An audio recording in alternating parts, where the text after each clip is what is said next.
Thank you for being here. Thank you for coming hungry. We're super excited about today's talk. Just a quick housekeeping note. We try to keep these events as clean and zero waste as possible. So all of the food that you're eating and all the utensils and plates and everything, it's totally compostable. So please use the compost bin in the back left corner of the room when you throw this away so we can keep this as zero waste as possible. So, with that out of the way, hello everyone. I'm Daniel Tatchik. I'm the Executive Director of the Scott Institute for Energy Innovation, and we are so honored to have Dr. Brian Anderson give our distinguished lecture today. In case you're unfamiliar with the Scott Institute, we are CMU's campus-wide hub for all things energy. We have 160 different faculty all across campus in many different disciplines working on energy-related things. We provide seed funding each year to grow new clean energy research. We provide new support for new research initiatives. So you might imagine with so many folks across different parts of campus, we sort of act as the convener to make sure that folks from different disciplines are having the right touch points to create new collaborations. We also support energy startups. So we are very passionate about making sure that the technologies that you all are developing in the lab have a life outside of campus in the form of startup companies and commercialized technologies. We also host many energy-themed events such as today's distinguished lecture. And at the end of the day, what we truly care about is accelerating the technologies and the policies that push us towards a more sustainable, low-carbon future. If you want to stay in touch, if you're not already registered, sign up for our newsletter. It's basically our attempt to have everything that's happening on campus related to energy in one spot every month. So we're not going to spam your inbox too much. Just once a month. So if you want to stay in touch and if you want to sign up for future events, this is where you do it. Other ways to stay in touch, if you need to reach me or anybody on the Scott Institute team, that is the email address. It'll go to all of us. One of us will answer your question in a timely fashion. We're also on LinkedIn, and we're also on X, formerly known as Twitter. So just a quick reminder, if you want to have or attend more talks like these, we are hosting Constance from SMS Group next Thursday in this exact room. She's going to be talking about SMS's decarbonization strategy and the strategies towards digitizing manufacturing and the future of manufacturing. So really honored to have her next week. And for the students in the room who are interested in dabbling in entrepreneurship, or perhaps you're an entrepreneur yourself, we highly encourage you to keep in touch about Energy Tech University Prize. It's an initiative out of the Department of Energy, and it's to incentivize students to get into entrepreneurship, energy entrepreneurship. So it's an energy business plan competition. So you don't have to have a commercialized technology, you don't have to have a startup, you just need a business plan. You compete against other student teams around the country with your plan, and there's over $250,000 in cash prizes. So the Scott Institute, the reason I bring this up is the Scott Institute is hosting the regional finals in February. So if any of you in the room are interested in participating, you will be participating in those regional finals to make the cut, and we're looking forward to it, so please check it out. All right, so now on to our main event. Just a quick word on how the next hour or so will go. So we wanted to do something a bit different today, something a bit more fun. So Dr. Anderson is going to give you a presentation about the IWE for about 20-25 minutes. And then we're going to invite Rick Stafford up to the stage. He's a professor in our Hines College of Public Policy to engage in a fireside chat with Brian about his presentation. Among many of Rick's accolades, before he came to CMU, he was CEO of the Allegheny Conference on Community Development. He's been thinking about energy communities and jobs for the better part of his career, and he happened to meet the daughter of a coal miner and married her. So this is very relevant to the conversation today. So I'd love to invite Rick up to say a few words and give the official introduction of our speaker. Thanks, Daniel. Yes, he covered the main reason that he asked me to provide this introduction. The qualifications very similar to Brian's, by the way. The town in which he grew up in the middle of Appalachia in West Virginia is almost identical to the town I grew up in, and my wife grew up in Fayette County. So this is really a rare opportunity, I think, for Carnegie Mellon, because this interagency working group that you have information sitting, so I don't have to stretch out the name, is really a great initiative of President Biden, because It's bringing together all the people that you really need to talk to in Washington, D.C. to get stuff done, and mobilizing federal resources for revitalizing the kinds of communities that it's targeting. So it's where things can really happen. So first of all, I'll commend the president for creating this, and then I'll commend, in addition, for finding Brian, plucking him out of West Virginia University and Nettle to direct it. So with that, I was instructed by our real executive director of the Energy Institute to read his bio. So Brian was named executive director of the Biden administration's Interagency Working Group on Coal and Power Plant Communities and Economic Revitalization in April 2021, right after the administration got off the ground. In this role, Brian strategically leverages national laboratory resources, which he's very familiar with because of his experience, and expertise to help ensure the shift to clean energy economy, creates good-paying union jobs, spurs economic revitalization, remediates environmental degradation, and supports energy workers in coal, oil, and gas and power plant communities. Longtime resident, as I mentioned, of West Virginia and a descendant of coal miners himself, Brian brings this extensive experience in regional innovation and technology development for the energy sector. He served as director of the U.S. Department of Energy National Energy Technology Laboratory, which Carnegie Mellon is a very active participant in, from 2018 to 2023. He then joined DOE's Office of the Undersecretary for Infrastructure, serving as Senior Advisor on Energy Communities.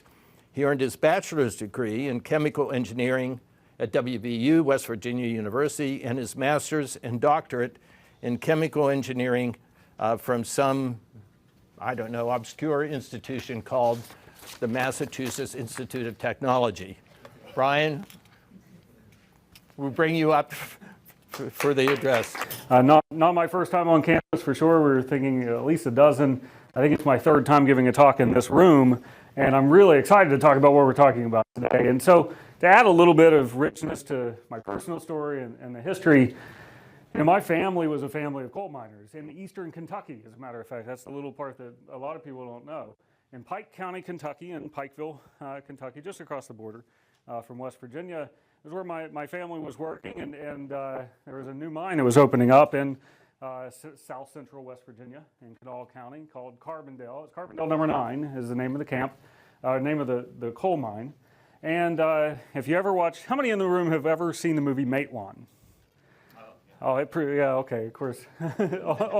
Only those of us who've been around long enough to see Matewan. But James Earl Jones in his younger years and folks like Chris Cooper told a story of Matewan, a town in southern West Virginia, and the labor movement. And it was really the start of the labor movement in the United States. So Matewan shows what coal camps look like. Okay, maybe a more modern depiction of coal camps. How many of you seen October Sky? Okay, at least a few more hands. And so in coal camps, these are company towns. These are towns that were built by the coal mine operators or owners. And that's where my father moved to. A great opportunity, move into a company house in Carbondale. Well, fast forward, through his adolescent years, and my grandfather, who was working in those mines underground, started developing black lung and realized that maybe this isn't where I want to spend the rest of my life or die in the mine. Simultaneously, technology was revolutionizing underground mining. Mechanization of the mines in the mid-century, last century, when my father was a child, was putting miners out of work. Being able to, instead of put down the pickaxe and start operating a machine, meant you needed fewer workers. That's a good thing. It was safer. We were now doing it with a lower energy footprint underground. We were more productive. Mechanization of the mines also was mechanization of manufacturing above ground as well. So my grandfather had a lot of experience in then running tools. He trained himself to be an auto mechanic and ended up being the first auto mechanic that could use a computerized diagnostic system in the state of West Virginia on a little ridge called Clover Ridge, literally 2 houses, my grandfather's gas station and garage, and the little bar with a pool table. That was Clover Ridge, but it was the epicenter of the community. You could go, you could buy bread, you could get your car fixed, and you could have some libations and play a little pool. Well, my grandfather, who's since passed, he did have black lung, showed me as a young child what it was like in coal camps. I visited that now extinct coal camp, Carbondale number 9 coal camp is not there. There exists in the State House in Charleston, West Virginia. There is a picture of Carbondale number 9 in the house side of the chamber, and you can see the house that my father grew up in. Well, now fast forwarding into another revolution in energy, as we now know, we must critically, it is critical for the fate of the planet that we must tackle climate change. And climate change's primary source is anthropogenic carbon from the energy sector and others. And so as we are now going through that next revolution of mechanization of the mines and moving to clean energy, there are communities all across the country that have the danger of being left behind. And it's already happened. So over the last 30 years, particularly even if you go back to 2008, in 2008, we were producing about 52% of our electricity in the United States from coal, not just from fossil fuels, from coal. 52%. Well, we did some things right in cleaning up a lot of coal mines. Carnegie Mellon and NETL here, in response to the Clean Air Act, developed a lot of technologies to help clean what then was the biggest challenge, and I know most of the students in the room. Acid rain is something you'd read about, not what you were told about as a child. Me as a child, when I could see gravestones of our family cemetery that were deteriorating, it was blamed on acid rain. And it was a real thing. So we developed new technologies to mitigate the solution. And that's where we're at today. We're developing new technologies to lower the cost of renewable and net zero energy generation. We are revolutionizing advanced manufacturing to continue to bring down the cost of everything from wind turbine blades to solar PV manufacturing. And here in Pittsburgh, in Etna, just last week was announced the new Center for Westinghouse's Reactor Design and Innovation Center for the next generation of the small modular nuclear reactor, which that and other advanced nuclear reactor technologies will again revolutionize the way we produce power as well. And there's a lot of complexities in the way we produce and use energy as well that would be a completely different lecture than where I'm going to go today. But all of the way that the technologies will fit together in the grid and the way that we use electricity, we expect the lights to flip on, so we flip a demand side switch, and demand is always changing. But the way we produce power, and even more so today, is we're producing power through a lot of different variable and intermittent resources, so we need advanced storage.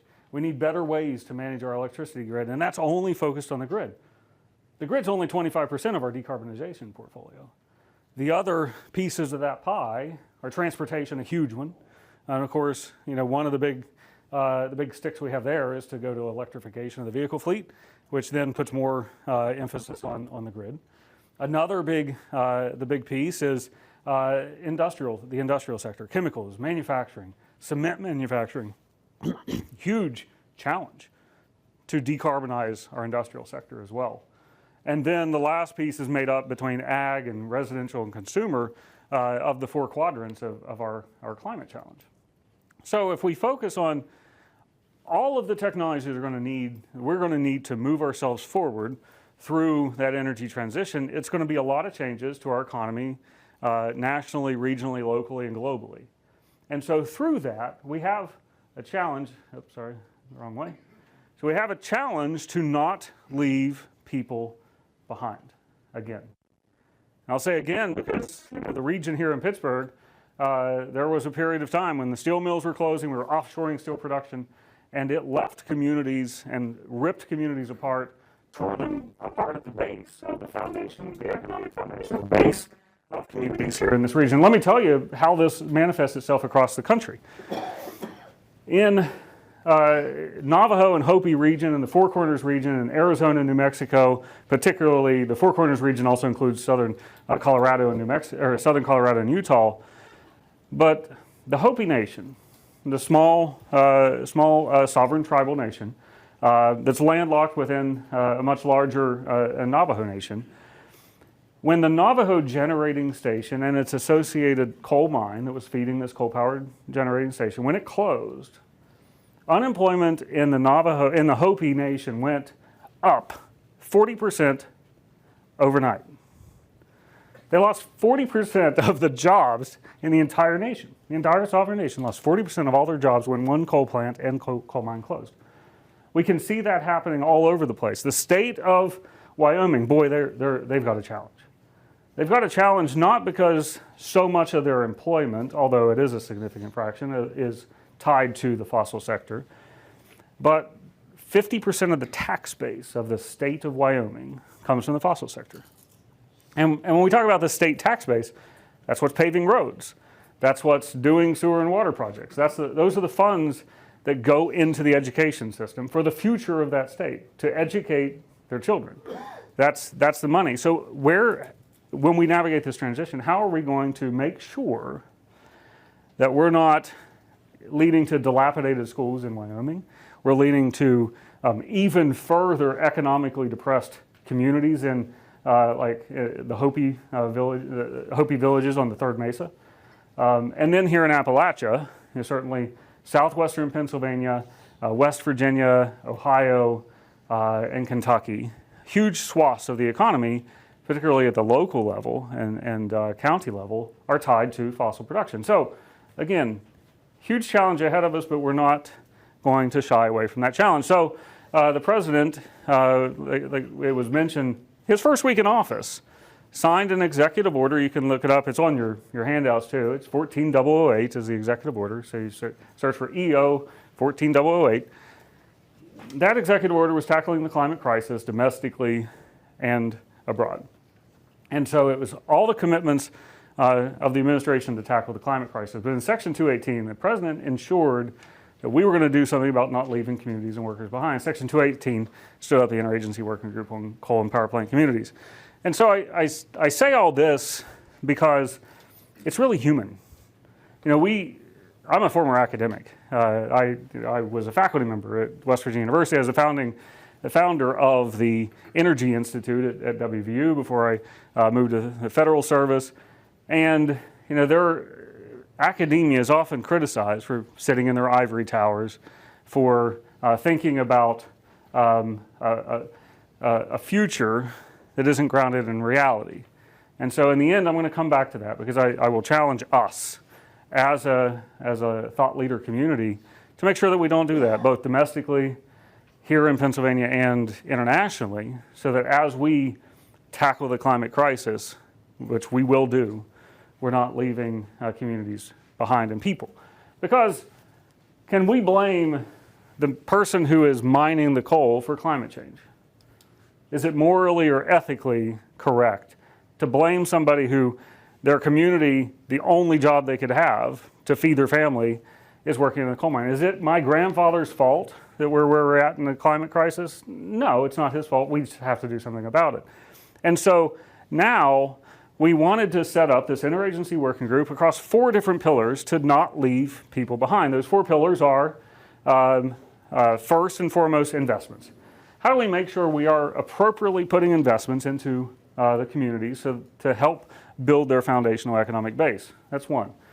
I'll talk a little about some successes there. The second big pillar was policy. And this is that intersection between technology and policy that places like CMU are so good at. That intersection of understanding the technologies you're developing in context of the broader picture. And I have to say, MIT does a pretty decent job in their TPP program in technology and public policy as well, if you want to give another school credit. But CMU is great at this. And so this is a wonderful place to talk about that. That's the second pillar. So investments, policy. The third investments is stakeholder engagement, or the third pillar is stakeholder engagement, because the last thing that a coal community in the Four Corners region or in Wyoming or in southern West Virginia or in Greene County, Pennsylvania wants to hear is, I'm from the government and I'm here to help. That old cliche. Or, I'm from inside the DC Beltway, I've never been in a coal mine, I don't know what, but I have an answer for you. I know how to fix your problem. That doesn't work in communities that are proud of their heritage. And so we spent a long time over the course of the last 2 years engaging directly with stakeholders and community leaders, civic leaders and workers and organized labor leaders, trying to understand unique solutions for each and every city. And really, our goal is to try to put the resources in their hands so that they can come up with solutions. And I applaud CMU and Valerie Carplus was involved in a program that I loved with a Roosevelt project looking at southwestern Pennsylvania and how to craft what the future would look like in this region. And so those are 3 of the 4 pillars. And the 4th one is integration. And the integration pillar is about how we can do better as a federal government, do what we're supposed to do as a federal government. And so we have over 200 years of history in the federal government. We have the way that money is funded and flows. If anybody follows, there was a House Speaker elected yesterday. If you follow the big P politics, but the little p politics is that Congress appropriates and authorizes agencies to act. And there's very specific language in the law about what an agency can do. And then they appropriate the funds that go into those agencies. And then the agencies have to work within all of those different laws, which create silos. Because they're authorizing language, of the Interagency Working Group, I think we have 4 or 5 different authorizing and appropriation committees across Congress that we have to work with and navigate. So different committees with different agendas. But in the end, we wanted to solve a real problem. And so what we've done is spent the last 2 years developing ways that the agencies work together as one, as opposed to 11 different agencies. We're not there yet. There's always more innovation for us to come. Because when we look at the impact to communities across the country, what we're showing here, the blue boxes are coal power plants that were retired between 1971 and 1921. It is a problem in terms of disruption to local economies that pervades really all across the United States. And then you look at the closed coal mines in that same period from 1971 and the red triangles. That's where a coal mine was closed. And you can see certainly Appalachia took a huge hit. It was a backbone of the economy all the way from here in south, let's not say south, or not south, but western Pennsylvania, and even up into eastern Pennsylvania, northeastern Pennsylvania, all the way down into Alabama. We are seeing a disruption of the economy. Now, of course, it's a much needed disruption of the economy to tackle the climate crisis, but when we think of certain communities that it's all they had, that's where our focus is. I keep going the wrong direction. So I've mentioned the Interagency Working Group. The president charged us to get 11 agencies together. Put 11 agencies together, hundreds of thousands of federal workers, 11 different cabinet level secretary heads to stand on one Interagency Working Group, co-chaired by, and get this, here was the perfect example of how to tackle a crisis with duality.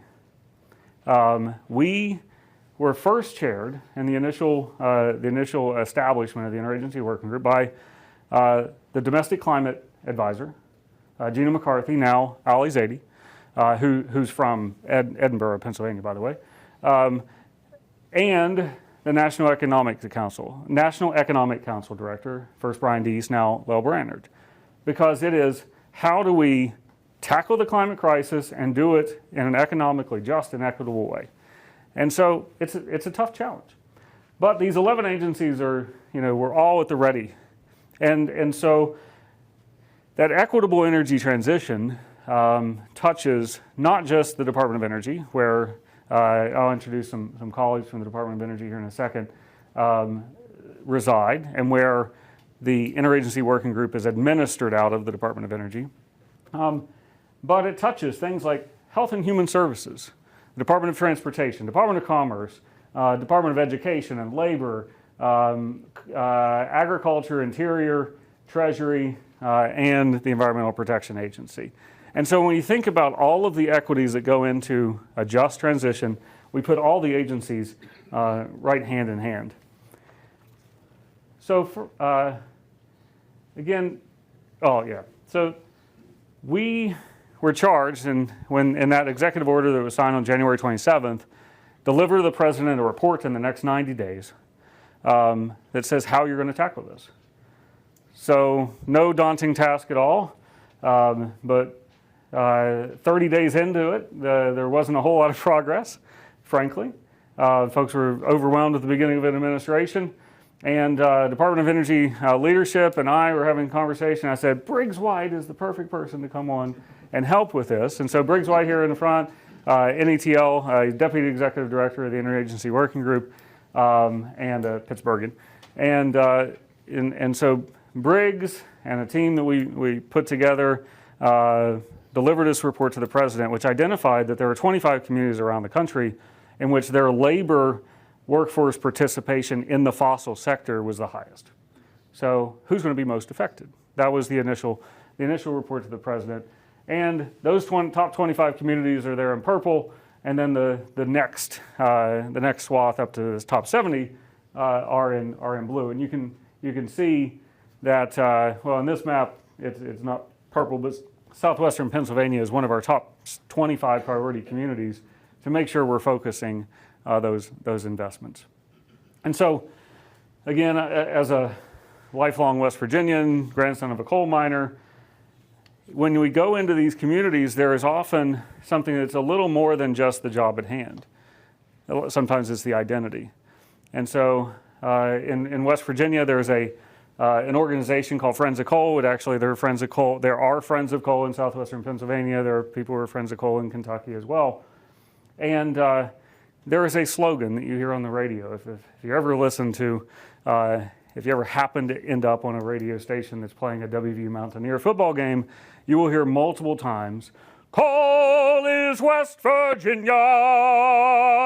And what that slogan is, I mean, the words mean something, but there is also just this, and I try to do my best imitation of exactly what that radio spot sounds like, because there's so much pride.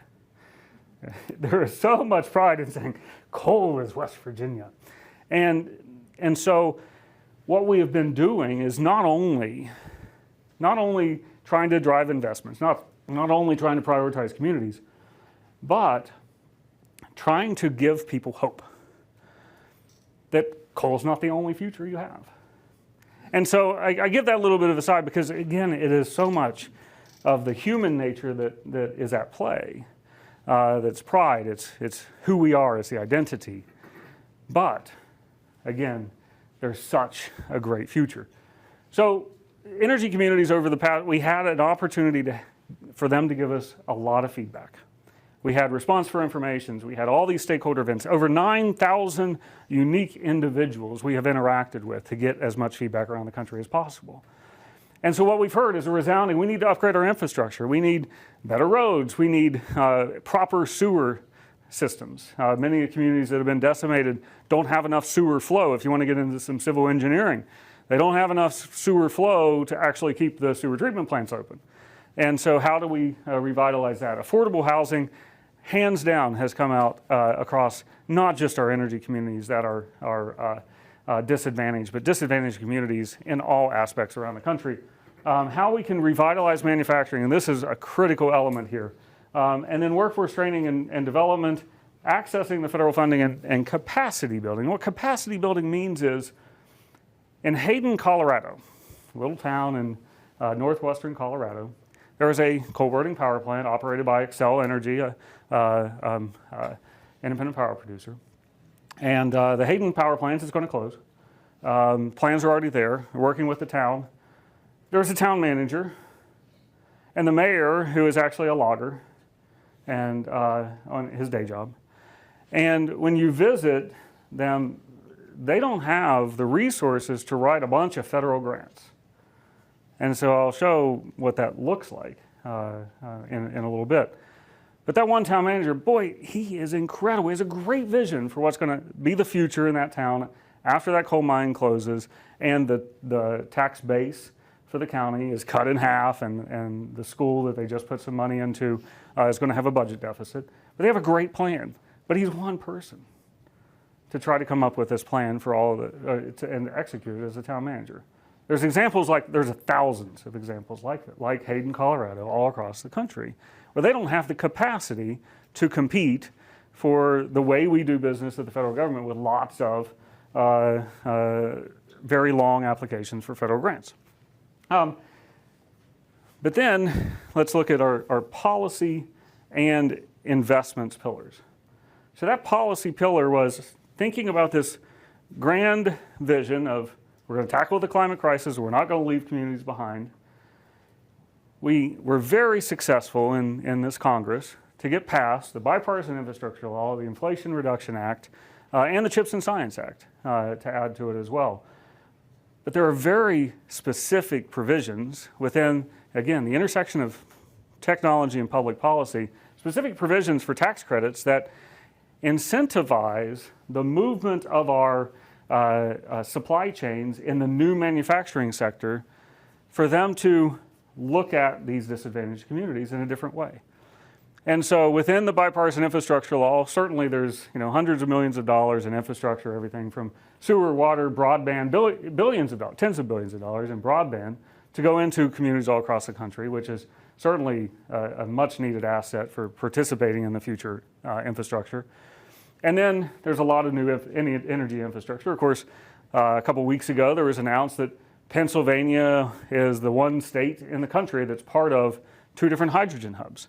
Hydrogen hubs have an opportunity to start participating in the next generation of new technology of energy carriers. The hydrogen is an energy carrier, and investing in energy communities.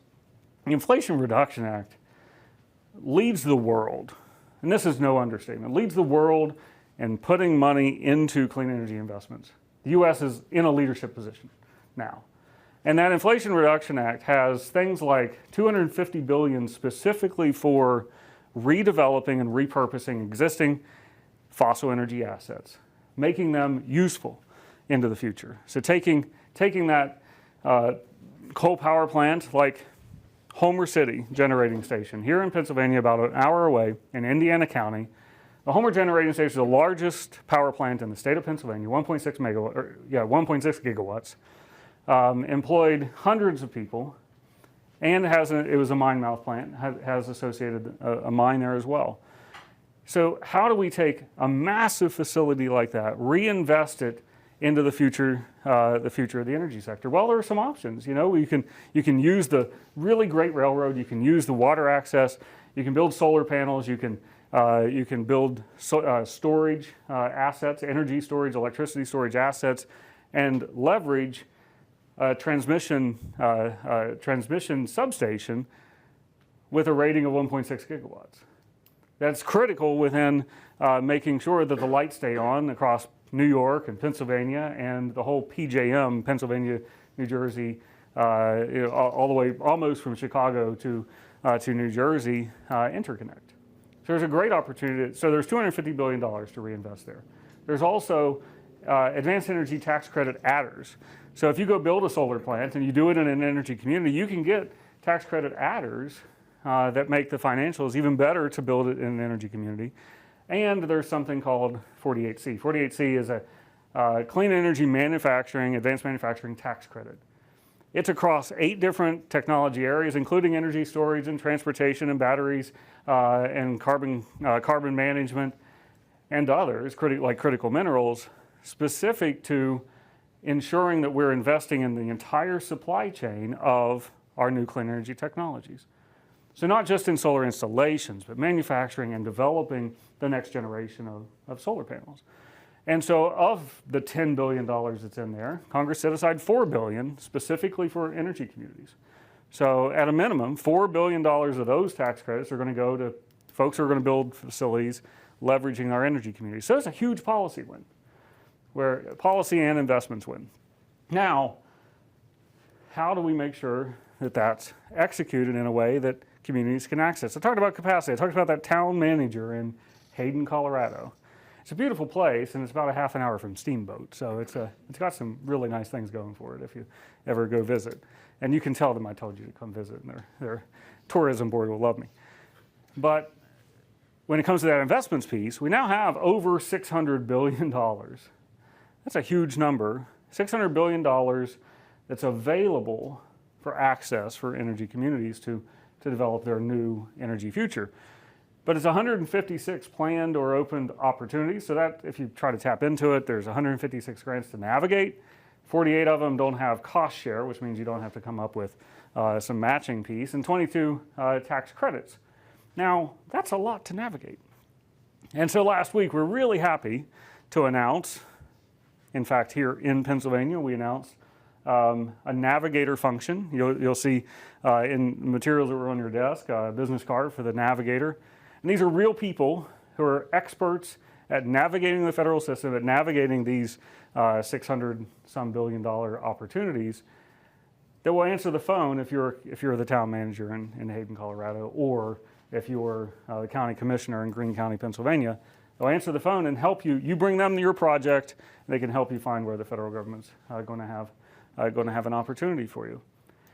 And so it goes back then now as we look at the finding the right answer for communities and community engagement. And so we not only spend the time trying to learn where the community's plights and where they want to go, but now we're in the phase of implementation. And so just last week, I don't think any of these pictures are from last week, but last week we launched something called a rapid response team in the state of Pennsylvania. Oh, here we were. In Pennsylvania, at Westmoreland County Community College, we had Secretary Granholm, who's my boss, who's the Department of Energy. She's the executor of the Interagency Working Group. Plus, now that we've had these key policy successes, and we have the infrastructure law, and we have the Inflation Reduction Act, the White House brought on a new senior advisor to the president, John Podesta, who was the chief of staff for the Obama administration. And John is leading the Office of Clean Energy Innovation and Implementation. This is we're going to get it done, and we're going to implement the Clean Energy Plan. And John is now a co-chair. So now we've got we're going to go get it done. We're going to do it economically for the country, and we're going to tackle the climate crisis and the Department of Energy's with the technologies from the Department of Energy. That's our co-chairs that Briggs and I answer to on a daily basis.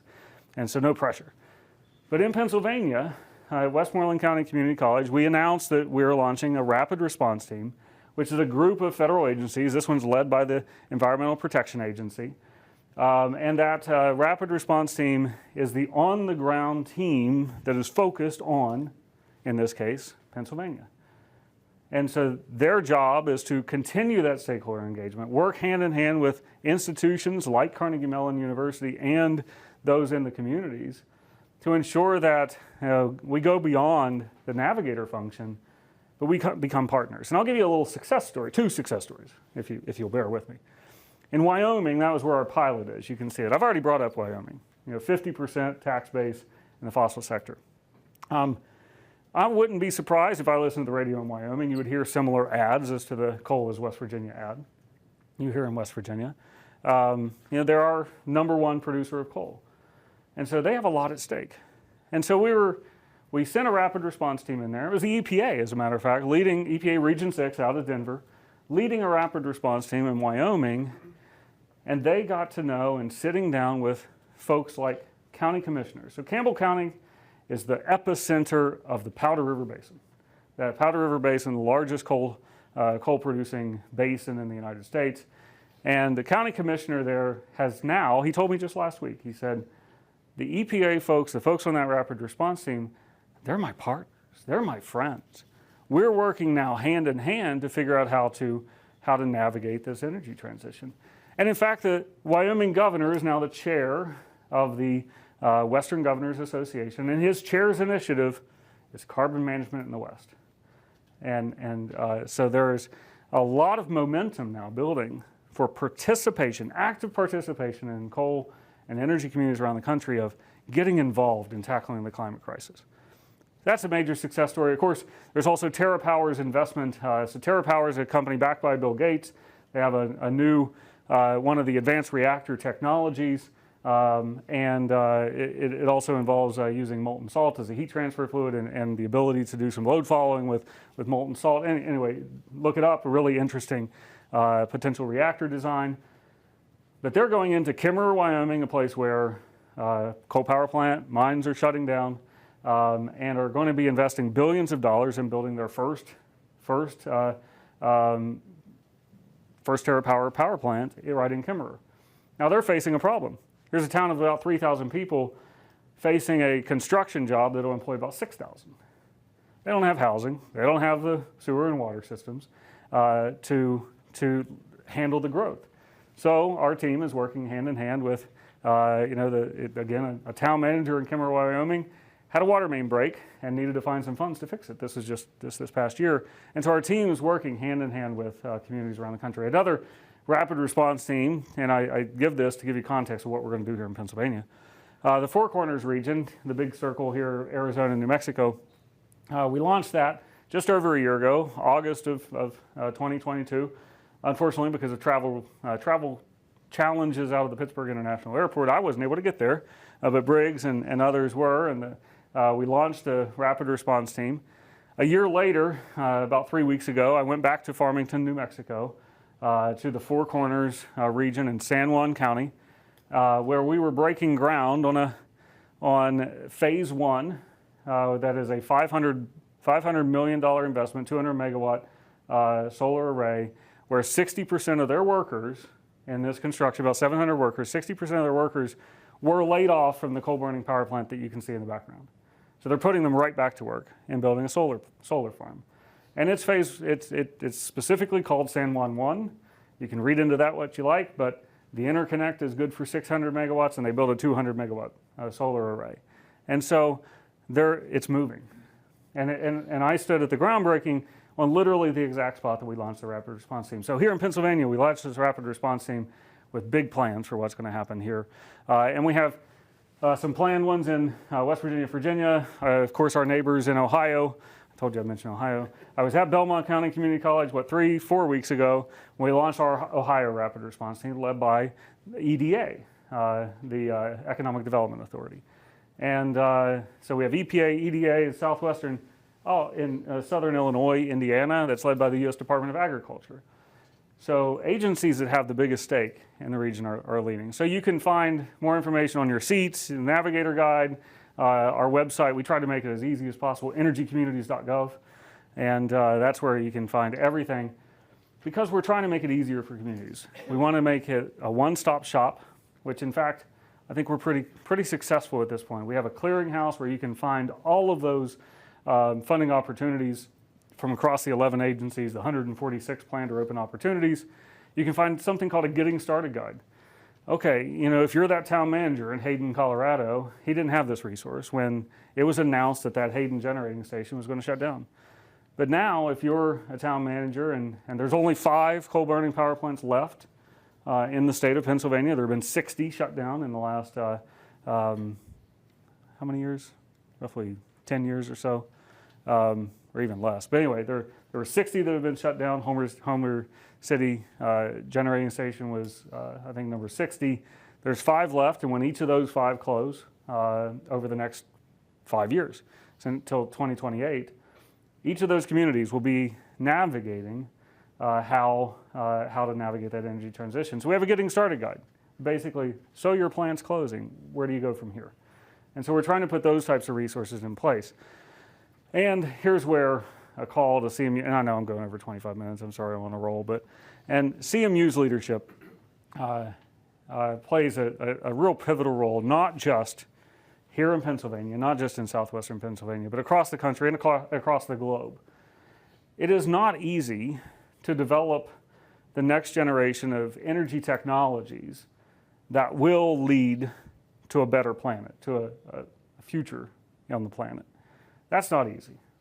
It's then not easy to deploy those technologies and get them onto the market and find the financing and get them landed and start actually producing power and navigating things like the power purchase agreements. That's not easy as well. So now you need technology, you need the financials.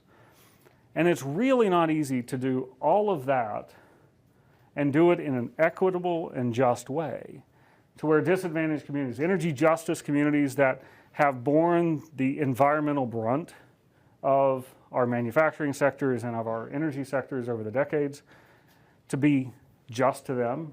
It's not easy to do it, to make sure we're making those right investments and being just to people like those coal miners I showed earlier. It's not their fault that we have climate change.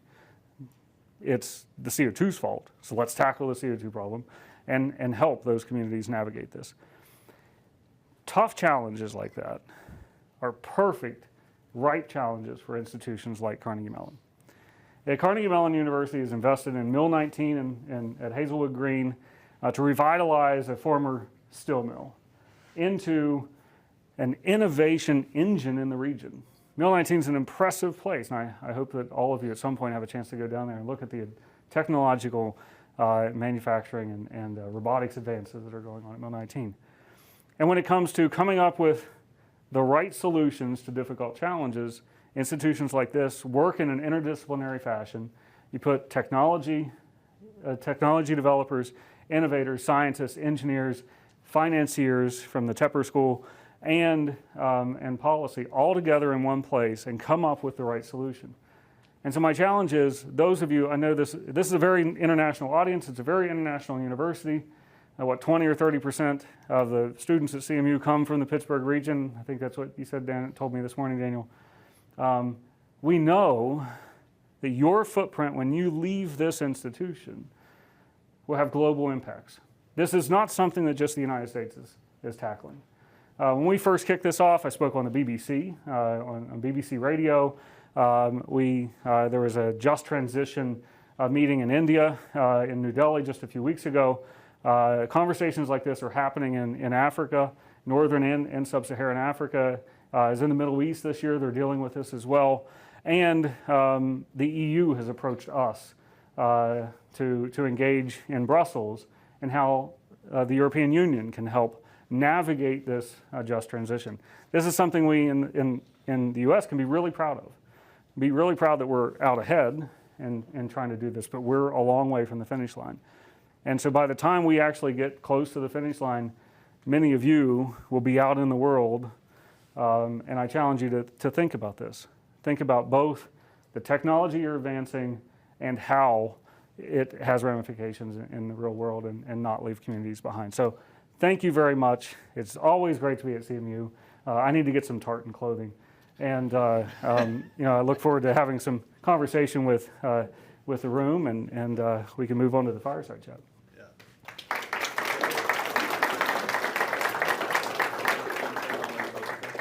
I turned it on. Okay. I turned it on.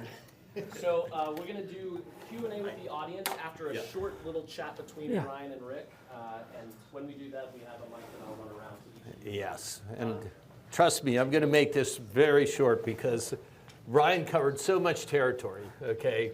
And sorry, I got on a roll. I know I was supposed to be 25 That's minutes. okay. I'm taking your presentation to Greene County, but and in fact, I'll put a little context to just lead into one question that I think is germane, and then open it up. So this is before I tuned into the Westmoreland County. You brought everybody that was important to that meeting. It was phenomenal. For those of you who missed it, it's on YouTube. But before that happened, and before the announcement of the Navigator, which happened last week in Westmoreland County, a county commissioner from Greene County called me. I do have those connections, and spent my life in this place, and she was, you probably know her, okay, just beside herself. We need jobs, we need jobs, we need jobs. I've known this commissioner since childhood, by the way. So, and Rick, what can Carnegie Mellon do? Right? What can Carnegie Mellon do? And now, I told her about the Interagency Working Group. Of course, that was before the Navigator. Right. Now I have a way to really tutor it. I'll be sending that. But I'm going to put the same question to you because you ended with the international scope of our university, which I couldn't agree with more. I mean, the research and development, the educational mission here, but we are a part of this region in a way that's very important. I mean, so goes our university to some extent, so goes our region. So what should we be focusing on at Carnegie Mellon to make the work that you're trying to make happen even more effective for the Greene County, Fayette County, Beaver County, you name the county? Well, so first, I'm going to ask a quick question from the audience. How many of you are students, grad or undergrad, in the room? All right. How many of you want to make, you came to Carnegie Mellon, you're getting your education. How many of you want to make a difference in the world? All right. Right. Well, so, there is the fact that your students want to make a difference in the world means that there are opportunities for student engagement in their research projects that have impact to technology development, technology deployment. CMU does a great job of technology deployment and development and spinning out companies. And so one thing that CMU can do, there are now opportunities when companies are spinning out, they don't have to just stay here in Oakland. What we want to do is make sure that from the federal side, we're investing in kind of infrastructure that, say, like Greene County can have to house business incubators, to house innovation centers. Think for CMU, think outside of just the Pittsburgh greater region for where there might be some really interesting opportunities to build out bigger supply chains. We're in the future of the energy sector, and I know there's a lot of energy research that goes on at CMU. The future of the energy sector will end up with trillions of dollars of new investment, completely changing our supply chains, everything from EV charging, the next innovation in super fast charging and wireless charging and things like that, where we're going to start needing networks along highways. So for Greene County, one big asset is I-79. So as we're innovating new technologies for how to do the next generation of energy storage and charging, there's going to be some nodes on hydrogen hubs and things like that to blend hydrogen production and storage, fuel cells. I loved on the Daniel's slides, I love fuel cells sign in the laboratory. But there are some real opportunities then to test what that innovation would look like out into energy communities like in Greene County, Fayette County, Westmoreland County, right. Indiana. Right. So that's one thing. The other is to help be a convener, because the power of CMU can bring industry to also sell those attributes for those energy communities to bring jobs. But even more than that, to help be a thought leader. I kept going back to the one town manager in Hayden, Colorado. Greene County's capacity is not as great as it is in the greater Pittsburgh region. And so there's an opportunity for CMU to put their brain behind, well, what does the future look like for Greene County? Right. And put some of that energy and equity of learning through learning, also applying that into real life situations, and particularly as we look at what the options are for the navigation of the energy system in the future. Yeah. That community engagement part. Let me just briefly say what I told her on the fly, besides the interagency working group. Number one, and actually I had a class that we put Waynesburg University together with Carnegie Mellon University on projects regarding rural, basically food insecurity, right? That is a wonderful asset that I think the commissioners there can take advantage of, particularly if you have the inter-university relationship, and we've had one with West Virginia, by the way, as you well know, for years and years. The other thing I said, and this really does blend into the Energy Institute, Pennsylvania has a huge number of abandoned gas wells. Yes. There's money up there, by the way, for research and, of course, implementation relative to that. What do you do with this? How do you develop the technology that's more effective at capping them, and what do you do with the potential for maybe geothermal and so on? So I raised that with her, and it was like, Carnegie Mellon might know something about that. And the other is abandoned mine land. Huge acreage in that regard. And what do you do with it? Can you put it to a better use? Yep. And I'm sure that if we get to the navigator, like there's that kind of help. There is, and Rick, I'm glad you brought up, and I was completely remiss to not mention that there are more uncapped abandoned wells in Pennsylvania than any other state on the list, and there's more abandoned mine lands as well in the state of Pennsylvania.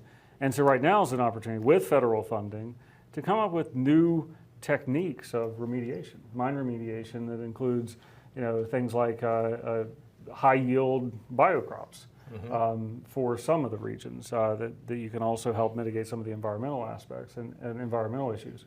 And so that's a great way for CMU to get involved.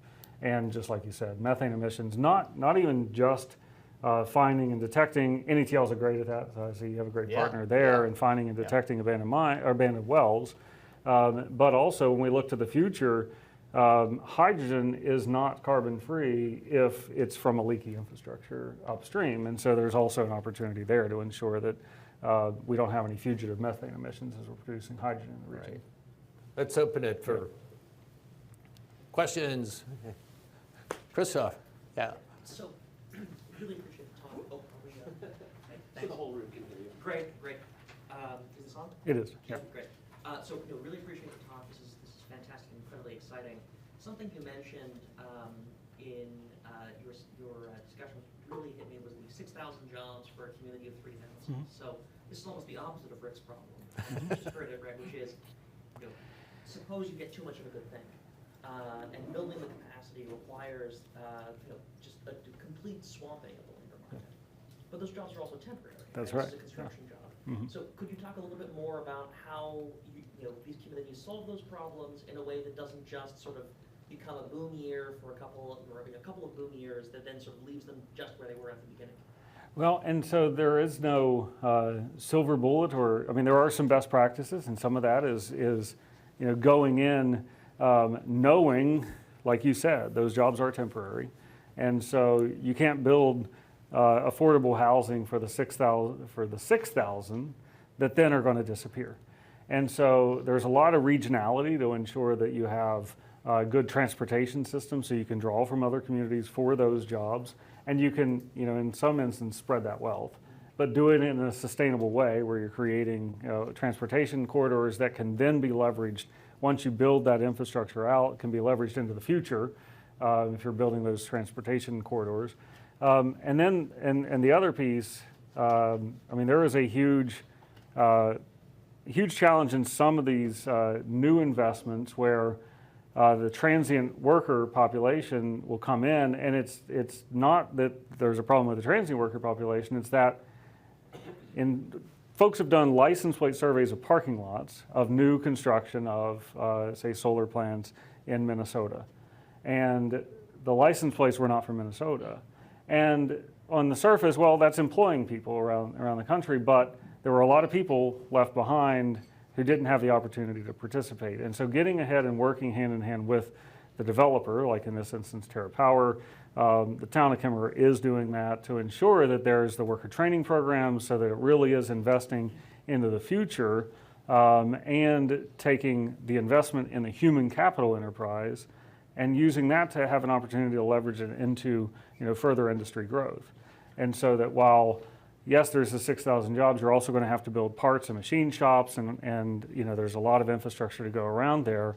And that's where, in a coordinated fashion, from the state of Wyoming down to the town manager in Kimmerer, there's an opportunity to come up with a more optimal solution of supply chains that surround the region. And so there's some ways to kind of take what looks like a delta function and distribute it out, so it's not all the weight is borne by the town of 3,000. Thank you. That's it. Yeah. Thanks for your presentation. It was very exciting. I want to hear your experience in terms of community engagement. You mentioned that that's an important part of the work. I wonder the role of the labor movement versus other stakeholders in this particular solving this particular problem, because we hear a lot about how the unions could be leveraged to help in the transition, but sometimes are the obstacle for the transition. So I want to hear from you, and if you could elaborate on which of these stakeholders seems to be the most conducive for the work here at the agency. Yeah, so we try to touch all bases when it comes to stakeholder engagement to make sure we're hearing all voices. It's everything from the environmental advocacy groups to the local economic development authorities, the town managers, county commissioners, workers, and unions. We really want to hear the whole scope of the story because, yet again, in the end, the way the federal funding is, we can't pick a town and put the money there. That's not how the federal funding works. We have to get the town ready to then engage and get the funding, even if it's there are some. A lot of the funds like abandoned mine lands, even some of the grid deployment funds are what are called formula funds, and we send them to the states, and then the states do distribution. So we have to work with the states to make sure there's equitable distribution there. But when it comes to, say like labor, we found them to be an extremely good resource because, one, in worker training programs, often, say IBEW, the IBEW shop here north of Pittsburgh is one of the best training centers for electricians and electrical workers, the steam fitters, the pipe fitters. They all are ready to participate in things like the hydrogen hubs and participate in carbon management. The steel workers we've been engaged with very heavily in that space as well. And one really success story that we announced last week in Pennsylvania, in Greene County, in fact, is the United Mine Worker Career Center. And this is a training center for displaced miners. It was established as a few decades ago. To date, they have trained about 19,000 displaced miners, more than any other organization in the country. And they were partnered with CMU on the Build Back Better Regional Challenge grant, about $62 million here in this region, specifically looking at advanced manufacturing, revitalizing the economy. The Career Center was going to have a few $1 million to do training in advanced manufacturing, but they had to meet a cost share. They didn't have the revenue. They were stuck. They were going to shut their doors at the end of September. And so we stepped in, our team, including the White House team, worked very closely, hand in hand with some national philanthropies, local philanthropies, Heinz Foundation, Benedum Foundation, and the Just Transition Fund. And we found the funds to keep them open and meet the cost share to do worker training. I give that story because the labor unions often they're looking out for the welfare of their members. And that often means when they are laid off, retraining, working for job opportunities. Another partnership with that UMWA Career Center is in battery manufacturing training. And so we announced that as a battery workforce training initiative.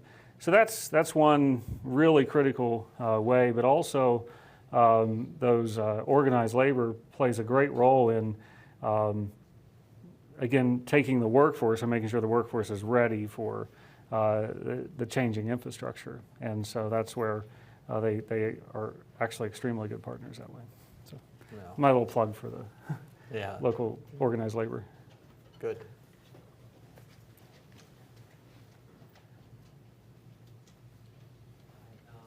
Thank you for a wonderful presentation.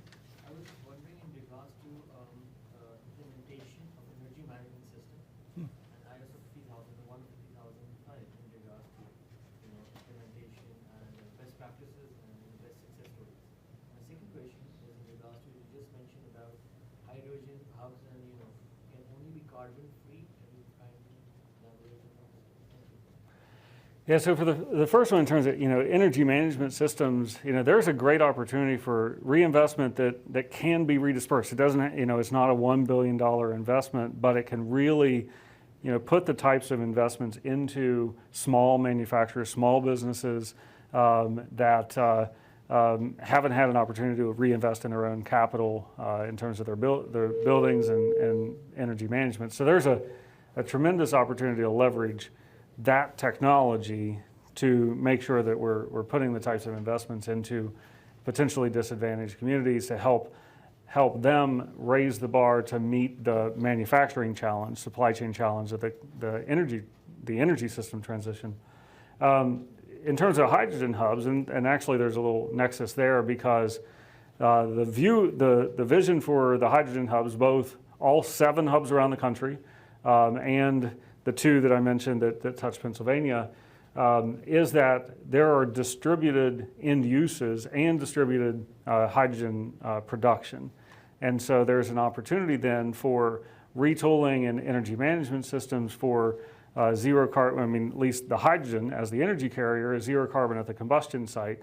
And so there's an opportunity for thermal uses where currently using natural gas can switch to hydrogen and do that in conjunction with energy management systems. More, back to the question about the 7 hydrogen hubs all are going to be carbon neutral. And so this region is going to be a mixture of green hydrogen production, so hydrogen from electrolysis, as well as some biomass, green hydrogen production from biomass, and blue hydrogen, which is reforming of natural gas into syngas, carbon capture, and sequestration. So this region is going to touch really those 3 colors, and then I wouldn't be surprised as it matures, there's even some pink hydrogen, which is hydrogen from nuclear as well. And there's likely to be some turquoise hydrogen, knowing some of the players in the region. Turquoise hydrogen is natural gas pyrolysis. And when you do natural gas pyrolysis, you get hydrogen and solid carbon. And the solid carbon could be graphite, graphene, and other carbon products. So in the end, by the time this hydrogen hub is built in this region, it's likely to have all of those colors. Going back to the Department of Energy, we're actually neutral in terms of the rainbow, except black and gray don't count. But neutral in terms of it really is about clean hydrogen production. There's tax provisions in terms of hydrogen production and the associated carbon footprint with it for various tax credits for production of hydrogen. And you have to be extremely low carbon, like very close to absolute net zero to get the highest level of tax credit for hydrogen production. So it's really incentivizing as low carbon footprint of the hydrogen production as possible. Oh, here we go. Thank you for the lecture. You talked about training programs that is undertaken and all that, but you also mentioned about how coal mining is a pride in certain areas. So is it more about the perception of people around there? So what is the current perception? Are they open to training, and in general, what are the steps that can be taken to improve this perception? That's a great question. I can say I've never met a worker who, if there was an opportunity to change jobs and have the same type of benefits, the same type of salary, that would just cling to it just simply, like if one was closing and there was an opportunity to feed their family, that they would turn it down. And there's a great organization called Coalfield Development. It's based out of Huntington, West Virginia, has worked all across Kentucky and southern West Virginia with people laid off in the coal industry, retraining them for solar installation, for other programs as well, and really have a positive view for what the future looks like when the broader industry is declining. And so when it comes to that, the pride, there is also a sense that some people would have that, well, the only reason my job's being taken away is because you're putting rules on carbon, because you're incentivizing closing coal mines. And so that's why it's so important to say, yes, because we have to save the planet, but here's what we're doing to make sure that you're not just left behind. And that's why it is so important to have both sides of that coin in place. Mm-hmm. So these are super great questions. I think in the interest of time, we have time for one more question. She's had her hand up here for a while, actually. Okay. We'll do 2 more All questions. right. I'll make my answers quick. That'll help.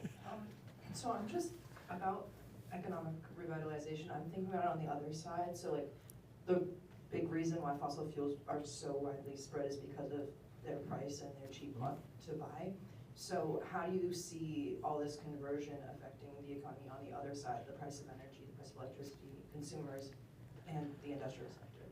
Yeah, and so we're at the 23% deployment of renewables today. We're still in the early part of the supply curve, and there's still room to grow. The supply curve, and so a supply curve I'm talking about, the more you deploy, the price goes up just naturally.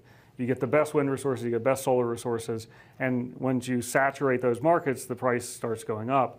Technology helps push that supply curve out. So the more we innovate on efficiency, the more we innovate on grid management capabilities and other components, so where we don't have to get, as long as we develop things like the next generation of the nuclear reactor, as long as we can develop things like carbon capture and sequestration, then we don't have to get to 100% renewables, because that's going to be really, really expensive because of all the storage that's necessary.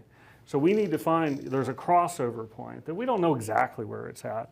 You know, maybe it's at 60%, maybe it's at 50%, maybe it's at 70%, but somewhere technology is going to meet that deployment, keep pushing the curve down, and there are other technologies that are going to come on and take big chunks of that supply curve away, like carbon capture and sequestration on natural gas plants, which we know are still low cost, deployable, but carbon emitting, half of the carbon of coal, less CO2 to capture. And so there's a whole portfolio of big chunks of that pie that will fill in and keep driving that cost down. But where we are now, the marginal cost of putting the next solar generation system on is still very low. And so as long as we keep developing low-cost storage technologies, lowering and raising the efficiency of solar, that's one piece of the pie that just keeps pushing that supply chain out. So hi, I just want to ask a question. With the growing natural gas industry, has that helped coal communities? As natural gas has grown immensely in the last 20 years, and has that helped closing coal communities and employment in that aspect? So natural gas production is the number one reason that coal production has dropped. The 52 to 22%, I mentioned 2008, 52% of our electricity. Today is 20% of our electricity is coal. The biggest change there was natural gas replacing that. So in the grand scheme of things, you know, if you're a coal community that doesn't have natural gas, no, it didn't help. It shut down your mine, just to be blunt. But some coal communities, I mean, Greene County, Pennsylvania has a considerable amount of employment. It's not quite as big as the coal sector, but some that helps navigate that system, which is why it's really important to make sure that, one, we're developing the methane mitigation technologies to make sure we don't have a leaky infrastructure, then ways on the backside with the natural gas. Eventually, if you look at the EPA's proposed power plant rules, they proposed them over the summer. August 8th was when the comment period closed. In the spring, they were expected to release the proposed final plan for regulations that include that coal plants need to capture as much carbon as they can. Natural gas plants have a timeline to do that as well, which can help that supply curve. And it's why it's so important. We went to the communities that really have no other option than coal, and to try to make sure their economies are revitalized. Those that, say Texas, heavily reliant on oil and gas. Wyoming also has a huge reliance on oil and gas. Once we're getting the coal plant, the timeline for deployment of natural gas is longer than coal because it does have a lower carbon footprint. And so the next phase of the IWG's work will be natural gas communities as well. Right. Yeah. Well, Rick, thank you for leading a great chat by the warm fire. Brian and Briggs, thank you so much. Where's the fire, by the way? You provided the fire. Thank you, Brian. The fire's right here. Yeah. No, thank you for, I'm sorry. Thank you so much, Brian and Briggs, for your work with the IWG, and especially for coming to CMU and sharing your insights. I also wanted to introduce Katie Grace-Murphy in the back, also on our IWG staff as well. So. All right. So please join me in giving them a round of applause.